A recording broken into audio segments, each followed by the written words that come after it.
नमस्कार दोस्तों, कैसे हैं आप लोग। आशा करते हैं स्वस्थ होंगे, मस्त होंगे, जबरदस्त होंगे। मैं हिमांशु पार्थवी अचीवर्स में आपका स्वागत करता हूं और एक बार मैं फिर लेकर आया हूं आपके लिए हिंदी की महत्वपूर्ण क्लास, जो कि exam of point of view से बहुत इंपॉर्टेंट है। ठीक है, तो दोस्तों ये हमारी थी यूपी पुलिस एसआई के लिए क्लास, जो कि आपका एग्ज़ाम जल्द से जल्द होने वाला है। आखिरी मंथ में, मार्च के आखिरी महीने में लगभग हो जाएगा। ठीक है, तो ज़्यादा देर ना करते हुए अपनी क्लास को स्टार्ट करते हैं, जो कि हमारे ये प्रीवियस ईयर के क्वेश्चन हैं, जो कि कहीं ना कहीं एग्जाम में आए हुए हैं। ठीक है, जरूरी नहीं कि यूपी पुलिस में ही एग्जाम में, कुछ हैं जो यूपी पुलिस के में एग्जाम से हैं और कुछ यूपी पुलिस एसआई के एग्जाम से हैं। ठीक है, तो ये यूपी के एग्जाम में ही पूछे गए प्रश्न होते हैं। ठीक है, तो आइए स्टार्ट करते हैं अपनी क्लास ज़्यादा देर न करते हुए।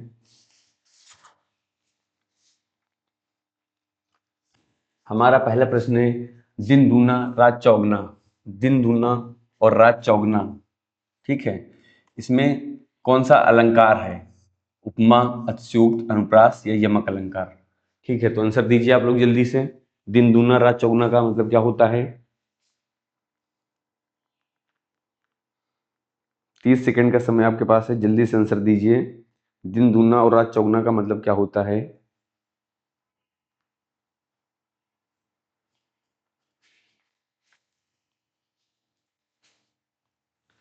ठीक है, ज़्यादा देर न करते हुए हम लोग आंसर की ओर आते हैं। ठीक है, सबसे पहले आपके पास है उपमा अलंकार। उपमा अलंकार क्या होता है? हमने आपको बताया था, जहां पर भी उपमे में उपमान की क्या हो, तुलना की जाए। जहां पर उपमे में उपमान की क्या हो, तुलना की जाती है, वहां पर उपमा अलंकार होता है। अतिशयोक्ति अलंकार होता है जहां पर बढ़ा चढ़ाकर बात कही जाए। ठीक है, बढ़ा चढ़ाकर बात कहना, वहां पर होता है हमारा कौन सा अलंकार? अतिशयोक्ति अलंकार। अनुप्रास अलंकार होता है जब वर्णों की आवृत्ति बार बार होती है। क्या होती है? वर्णों की आवृत्ति बार बार होती है, वहां पर हमारा अनुप्रास अलंकार हो जाता है। यमक अलंकार क्या होते हैं? जहां पर दो शब्द एक जैसे होते हैं, एक जैसे होते हैं,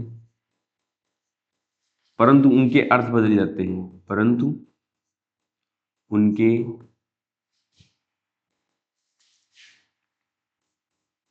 उनके अर्थ बदल जाते हैं।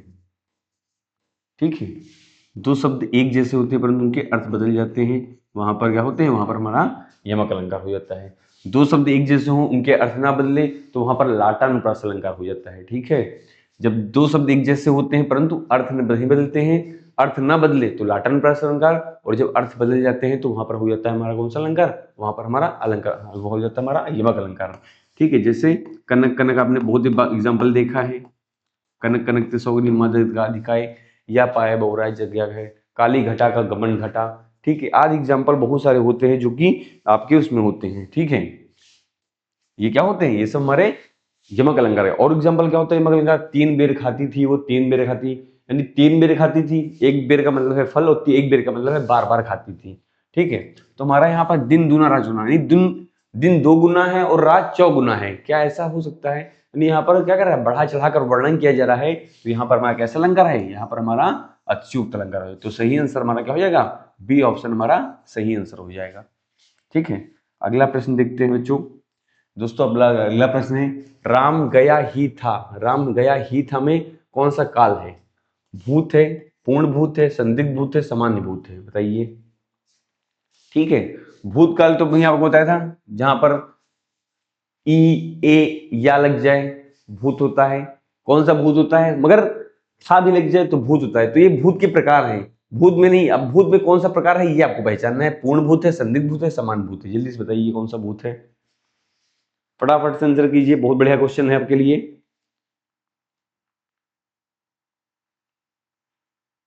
बताइए कौन सा आंसर है।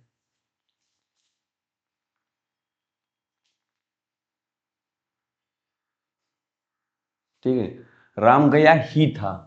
ही था तो कैसा है हमारा? ये हमारा पूर्ण भूत है। कैसा है? पूर्ण भूत है। संदिग्ध भूत क्यों नहीं हो सकता? संदिग्ध भूत में क्या होता है बताइए। संदिग्ध भूत में बताया था आपको, जहां पर भी क्या आता है?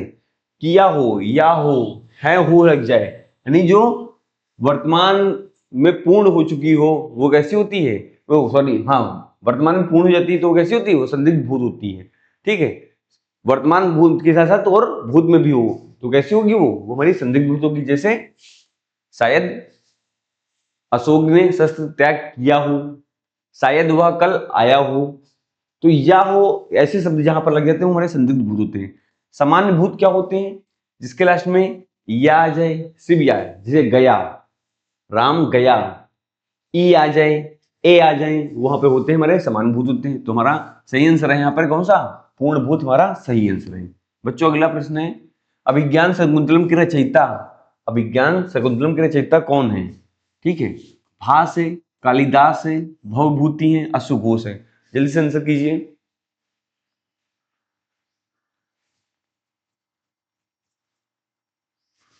जल्दी से आंसर कीजिए, अभिज्ञान शकुंतलम के रचयिता कौन है? ठीक है, न तो इसके भास है, न ही अश्वघोष है, न ही भवभूति है, तो सही आंसर हमारा हो जाएगा कालिदास। कालिदास जो है अभिज्ञान शकुंतलम के कौन है, रचयिता है। अगला प्रश्न है, रामायण के कांड हैं, रामायण के कांड हैं कितने हैं? 6 हैं, 7 हैं, 8 हैं या 9 हैं? आपको बताया था पिछली से पिछली क्लास में किसके, आप कांड जरूर याद कर लीजिएगा, आपके एग्जाम में पूछे रहते हैं, या तो इनका क्रम पूछ लिया जाता है या फिर ऐसे ही पूछ लेता है कितने कांड हैं, इसके बाद कौन सा कांड हुआ था। जल्दी से आंसर कीजिए इसका, कितने कांड है जल्दी से बताइए। ठीक है ठीक है, तो इसके कितने कांड हैं? 7 कांड हैं। कितने हैं? 7। कितने कांड हैं? 7 कांड हैं। 7 कांड कौन कौन से हैं? ठीक है, आइए 7 कांड को जान लेते कौन कौन से हैं। ठीक है, राम का जन्म कहाँ हुआ था? अयोध्या में, तो अयोध्या कांड सबसे पहले कौन सा कांड रहता है? अयोध्या कांड।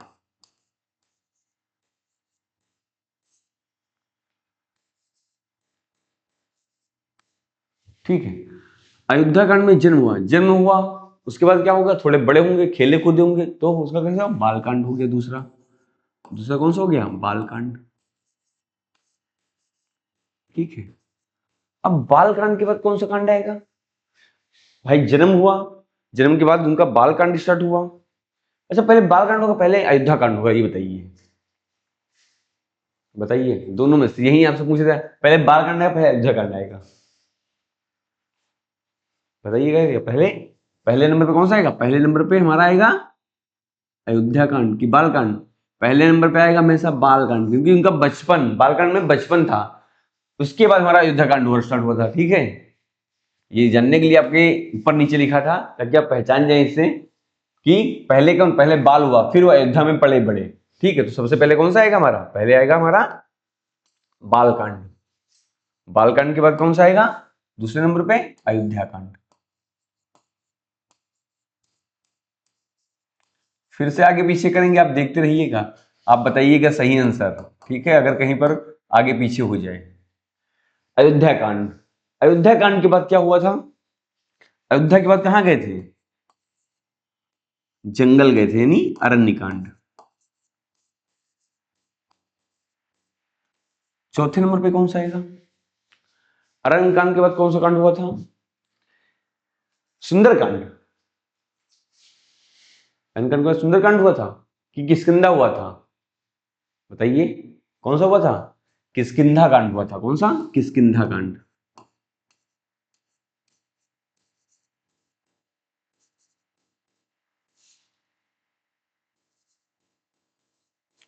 किष्किंधा कांड। ठीक है, किष्किंधा कांड के बाद क्या हुआ था? सुंदरकांड।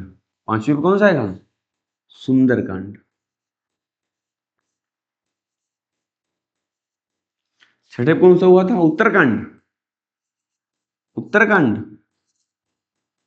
फिर लंका कांड। बताइए क्या होगा? पहले उत्तर का पहले लंका होगा। ठीक है, तो पहले हमारा कौन सा आएगा? पहले हमारा आएगा लंका कांड। लंका कांड पहले हुआ था ना, तो पहले कौन सा होगा? पहले हमारा होगा लंका कांड। लंका कांड के बाद क्या हुआ था? उत्तरकांड, यानी कि लास्ट में क्या हुए थे? वो लास्ट में अयोध्या वापस आए थे। ठीक है, तो हमारा हो गया लास्ट में उत्तरकांड, जिसमें लव कुश के बारे में इनका सबका वर्णन किया गया हुआ है। ठीक है, तो ये कांड आपको याद होनी चाहिए, बालकांड, अयोध्या कांड, अरण्यकांड, किष्किंधा कांड, सुंदरकांड, लंका कांड, फिर उसके बाद आपका आता है उत्तरकांड। तो कितने खंड हो गए? 7 खंड हो गए, आपको याद होनी चाहिए। अगला प्रश्न है, लोकोक्तियां होती हैं। लोकोक्तियां क्या हैं? मुहावरा है, कहावत है, सूक्ति है या पद है? बताइए क्या है? क्या लोकोक्तियां मुहावरे होती हैं? नहीं। क्या लोकोक्तियां सूक्ति हैं? नहीं। पद हैं? नहीं। तो सही आंसर क्या हो जाएगा? लोकोक्तियां क्या होती हैं?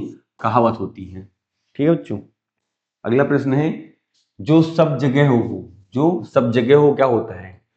सार्वभौमिक, सर्वत्र, सर्वव्यापी या सभी? बताइए क्या होता है जो सब जगह हो?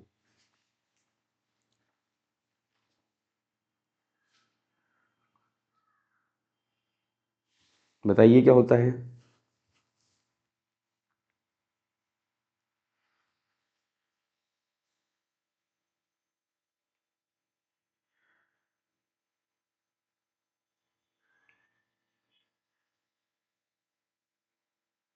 ठीक है, सार्वभौमिक, सर्वत्र, सर्वव्यापी, इन सबका मतलब क्या होता है? सभी, यानी इसका आंसर क्या हो जाएगा? सभी। मगर इनके मतलब क्या होते हैं? ठीक है, इनके मतलब क्या होते हैं ये आपके लिए जानना बहुत जरूरी है। ठीक है, सर्वव्यापी का मतलब होता है जो सब जगह हो, जो सब जगह हो।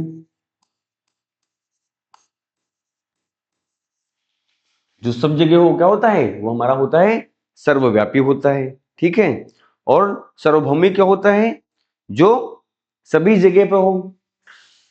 जो सब जगह हो, जो सभी जगह पे वो भी होता है सभी जगह पे हो, अर्थात पूरे विश्व में हो या पूरे विश्व में हो। सर्वत्र क्या होता है? बताइए सर्वत्र क्या होता है? सर्वत्र आपने पढ़ा होगा, कई बार समझा होगा, कई चीजें पढ़ी होंगी। सर्वत्र क्या होता है? सर्वत्र का मतलब होता है हर जगह। ठीक है, इनका मतलब क्या हुआ? हर जगह। ठीक है, तो ये क्या होंगे? ये मतलब क्या हो गए? सबका मतलब क्या होता है? एक ही होता है। तो इसका आंसर सही होगा, और इसका आंसर सही हो जाएगा हमारा, सभी आंसर हमारा सही हो जाएगा। अति उपसर्ग में, उपसर्ग से बना शब्द है अत्यंत, अतिथि, अत्याचार या ए और सी? ठीक है, अत्यंत, अतिथि, अत्याचार या ए और सी? ठीक है, तो अत्यंत में अति उपसर्ग है, अत्याचार में अति उपसर्ग है। ठीक है, और क्या चाहे? अतिथि, अतिथि में आ उपसर्ग है। क्या है? आ उपसर्ग है। उपसर्ग और प्रत्यय, उपसर्ग कहां लगता है? शब्द के पहले लगता है, और प्रत्यय कहां लगता है? शब्द के आखिरी में लगता है। अगला प्रश्न है, राम आएगा में काल है, वर्तमान काल है, भविष्य काल है, भूतकाल है, मिश्र है? मिश्र काल होता ही नहीं है, तो ये हमारा ऑप्शन कट जाएगा। भूत है, भविष्य, वर्तमान है। ठीक है, वर्तमान है या नहीं है, भविष्य है नहीं, भूत है नहीं। आएगा, जहां पर भी लास्ट में गा है, गी है, गे है, ऐसे शब्द आते हैं, वो हमेशा कैसे होते हैं? वो हमारे भविष्य काल के अंतर्गत आते हैं। ठीक है, अगला प्रश्न है, राम ने कहा वाच्य है, राम ने कहा वाच्य है में कर्मवाच्य, भाववाच्य, कृत्यवाच्य, मिश्रवाच्य? मिश्रवाच्य होता नहीं, कर्म, भाव, कृत्य, तीनों में से देखेंगे। अगर कर्म होना चाहिए तो उसमें कर्म उपस्थित होना चाहिए, अगर कर्म उपस्थित नहीं है तो हमारा कर्मवाच्य नहीं है। ठीक है, उपस्थित है कि नहीं, इसके लिए हम लोग कर्ता के लिए कौन, और कर्म के लिए हमेशा क्या? अगर किसी के साथ में को शब्द लगा हुआ है, जैसे रावण को, राम को, धन, गरीब को लगा है, तो कर्म पहचानने के लिए किसको प्रश्न करते हैं? कर्म पहचानने के लिए किसको प्रश्न करते हैं? ठीक है, कर्म पहचानने के लिए किसको प्रश्न करते हैं? तो राम ने कहा, कौन कहा? राम, राम ने कहा। क्या कहा? क्या कहा का प्रश्न हमें नहीं मिल रहा है, यानी यहां पर हमारा कर्म उपस्थित नहीं है। जब कर्म उपस्थित नहीं है तो यहाँ पे कर्मवाच्य नहीं होगा। कर्मवाच्य नहीं है तो हम देखेंगे भाववाच्य है या नहीं है। ठीक है, भाववाच्य है या नहीं है। ठीक है, तो कहा भाववाच्य, यहाँ पे भाव भी नहीं है, बचा कौन सा? हमारा कृत्यवाच्य। जहां पर भी नेम विभक्ति चिन्ह लग जाती है वो हमेशा कृत्यवाच्य होता है। ठीक है, अगला प्रश्न है, नीलकमल में समास है, आप जानते हैं द्वंद्व समास, कर्मधारय समास, तत्पुरुष समास, बहुब्रीहि समास। द्वंद्व समास में क्या होता है, दोनों पद प्रधान होते हैं, ठीक है, दोनों पद क्या होते हैं, प्रधान होते हैं। कर्मधारय समास में उपमेय, उपमान, ठीक है, विशेष्य, विशेषण, ऐसी चीजें जहां पर भी मिलती हैं वो हमारे होते हैं कैसे, वो हमारे होते हैं कर्मधारय समास। तत्पुरुष समास में दूसरा पद प्रधान होता है, दूसरा पद प्रधान होता है।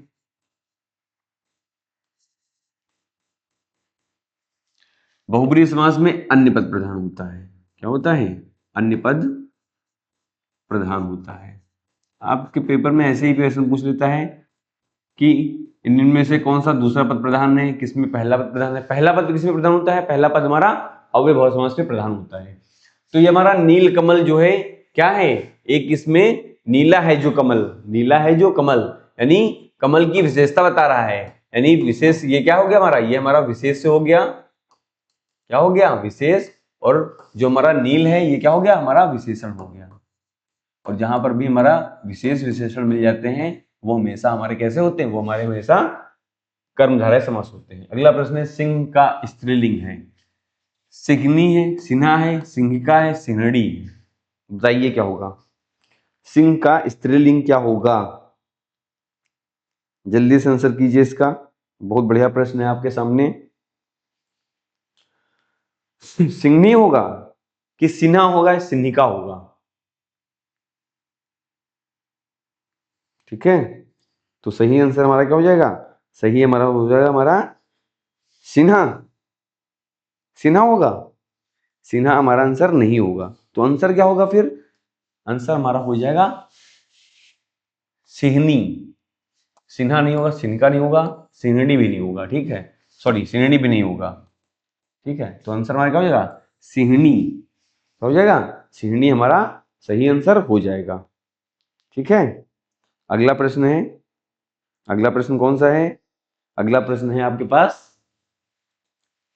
कि जो समय के अनुकूल हो, जो समय के अनुकूल हो क्या होता है, ठीक है, जो समय के अनुकूल हो वो क्या होता है, उपयुक्त होता है, यथार्थ होता है, समयोचित होता है, व्यवहारिक होता है, ठीक है। व्यवहारिक क्या होता है, जो व्यवहार हमारा होता है उसे बोलते हैं व्यवहारिक, व्यवहार, जो हमारा व्यवहार उसको व्यवहारिक बोलते हैं। उपयुक्त क्या होता है, जो दिया हुआ, उपयुक्त मतलब ऊपर दिया हुआ है वो उपयुक्त है। यथार्थ भी होता है। और समयोचित, जो समय के अनुकूल हो वो क्या होता है, समयोचित, यानी समय के अनुकूल हो, समय के साथ हो वो क्या होता है, समयोचित होता है, ठीक है। समय के साथ उचित हमारा समयोचित। राम ही नहीं श्याम भी में अव्यय है, राम ही नहीं श्याम में भी अव्यय है। नहीं जाएगा, क्या ये अव्यय है, नहीं है। राम और श्याम क्या अव्यय है, नहीं, ये तो संज्ञा है। जाएगा भी, ठीक है, इसमें एक एक तो अव्यय है मगर जाएगा क्या है, क्रिया है। तो बच्चा क्या हमारे पास, ही और भी, ये हमारे क्या है, ये हमारे अव्यय होते हैं, ठीक है। अव्यय का होते हैं, ठीक है, अव्यय का होते हैं जिन पर लिंग वचन पुरुष का कोई प्रभाव नहीं पड़ता है, वो क्या होते हैं, अव्यय होते हैं।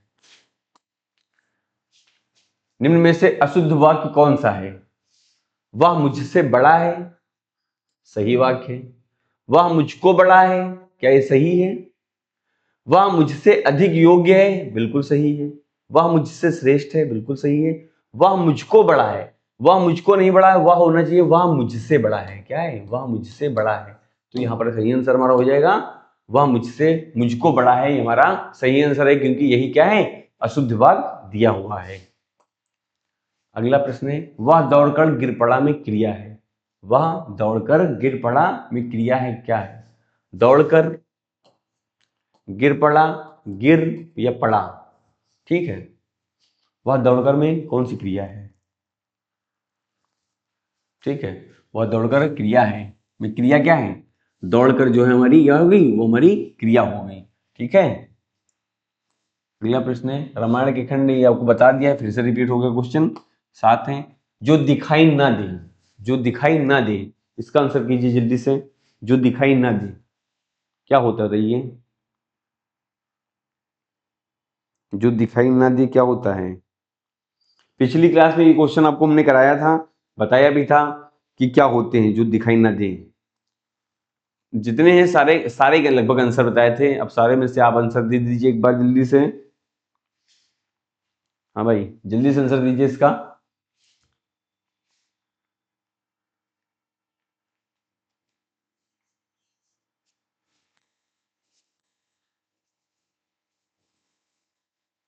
ठीक है, अस्पष्ट, अदृश्य, अज्ञात, अचेत।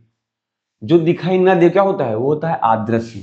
दृश्य मतलब दिखाई देना, अदृश्य मतलब दिखाई ना देना। ठीक है, अब होता है क्या ये अस्पष्ट?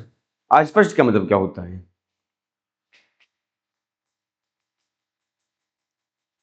बताइए। मतलब अज्ञात, जो ज्ञात ना हो, जो वो क्या होता है? अस्पष्ट होता है। ओ सॉरी, अस्पष्ट मतलब सही सही से पता होना, अस्पष्ट। ठीक है, वो होता है हमारा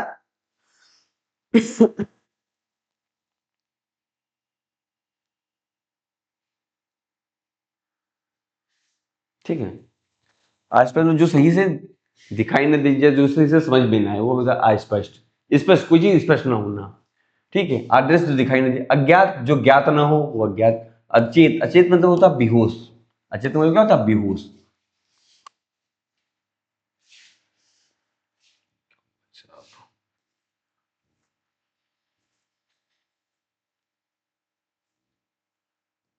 ठीक है, अगला है महादेवी वर्मा को ज्ञानपीठ पुरस्कार किस कृति के लिए मिला? नीरजा, यामा, चिदम्बरा, स्मृति की रेखाएं। जल्दी से आंसर कीजिए इसका। बहुत बढ़िया प्रश्न है आपके पास। हमने आपने पढ़ा होगा, जरूर आपको पता होगा ये आंसर। अगर आपको ये आंसर नहीं पता है तो यानी आपकी तैयारी जोरदार नहीं है, आप अभी तैयारी में बहुत पीछे हैं। ठीक है, क्योंकि इनको ज्ञानपीठ पुरस्कार मिला है इसी चीज के लिए। ठीक है, क्या मिला है? ज्ञानपीठ पुरस्कार। तो ये आपको पता होना बहुत जरूरी है, जल्दी से बताइए।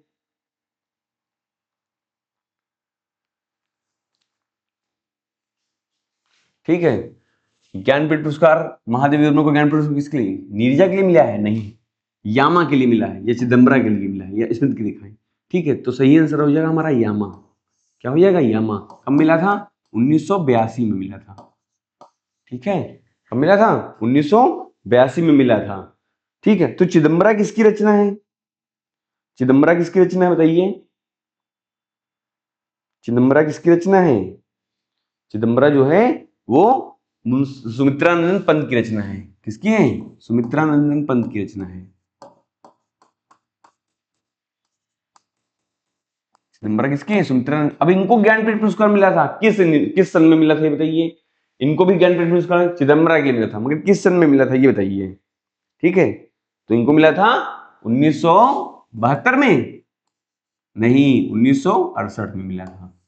ठीक है, नीरजा भी किसकी है? नीरजा भी महादेवी वर्मा की रचना है। ठीक है, किसकी है? महादेवी वर्मा की रचना है। ठीक है, अगला प्रश्न है आज्ञे की ज्ञानपीठ पुरस्कार किस कृति के मिला? आज्ञे, नदी के द्वीप, शेखर एक जीवनी, कितनी नाव में कितनी बार, या अंगूर। ज्ञानपीठ पुरस्कार आज्ञे को किस में मिला था बताइए?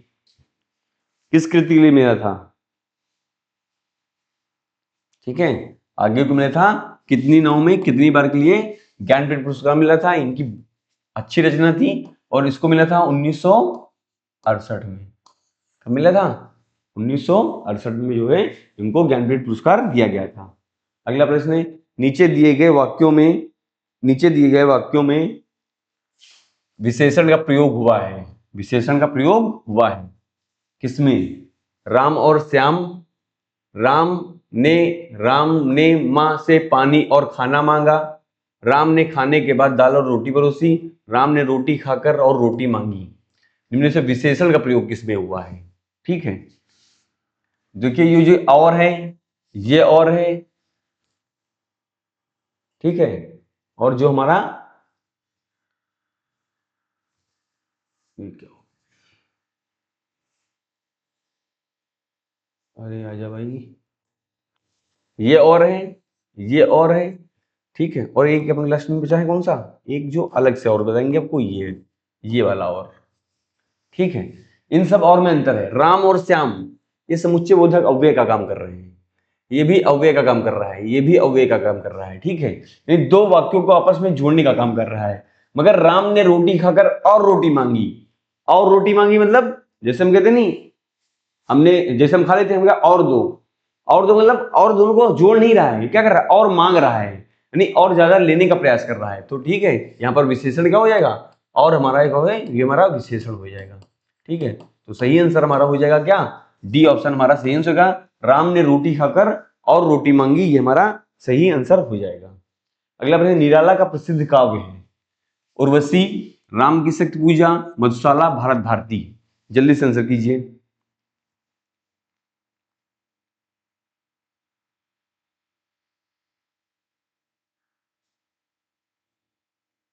बताइए, बहुत बढ़िया आपके पास ये रचना है, आपसे पेपर में पूछी जाती है सब रचनाएं, आपको पढ़ी, आपने पढ़ी भी होंगी, ठीक है। बताइए जल्दी से।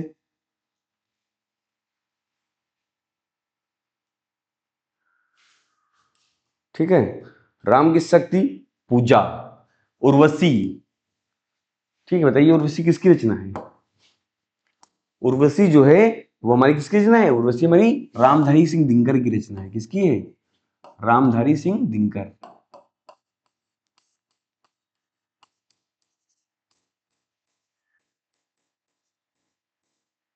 ठीक है। मधुशाला हरिवंश राय बच्चन की है, हरिवंश राय बच्चन की है, ठीक है। भारत भारती मैथिली शरण गुप्त की है,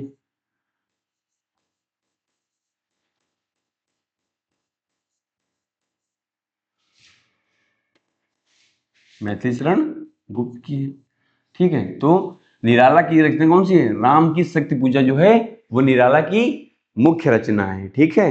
निराला की मुख्य रचना कौन सी है, राम की शक्ति पूजा जो है इनकी मुख्य रचना है, ठीक है।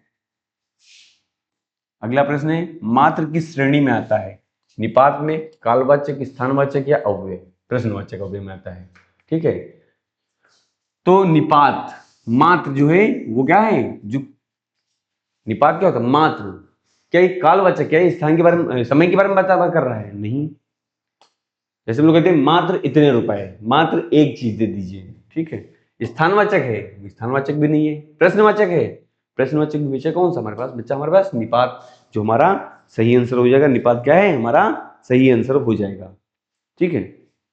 हमारा क्या हो जाएगा, सही आंसर हो जाएगा। एक प्रश्न थोड़ा सा सही कर लेंगे। अभी आपको कहा बताया था हमने, आगे को जो है ज्ञानपीठ पुरस्कार कब मिला था, ये यहाँ पर 1967 ना होके 1978 होगा, ठीक है। ये थोड़ा सा सही कर लेंगे, 1900 क्या हो जाएगा 78, ठीक है। नहीं, ज्ञानपीठ पुरस्कार में कितनी नाव में कितनी बार के लिए मिला था और कब मिला था, 1978 में मिला था, ठीक है बच्चों। कितने मिला था, 1978 में मिला था। तो ये थे हमारे 25 प्रश्न, ठीक है। पूरे प्रश्न हो गए। मात्र किस श्रेणी में, मात्र हमारा निपात की श्रेणी में आता है, ठीक है। तो ये थे हमारी आज की क्लास। उम्मीद करते हैं आपने कुछ समझा होगा, कुछ सीखा होगा इस क्लास से। ये प्रश्न आपके लिए बहुत इंपॉर्टेंट है, ठीक है बच्चों। तो नमस्कार दोस्तों, स्वस्थ रहें, मस्त रहें, जबरदस्त रहें। मिलते हैं अगली क्लास में।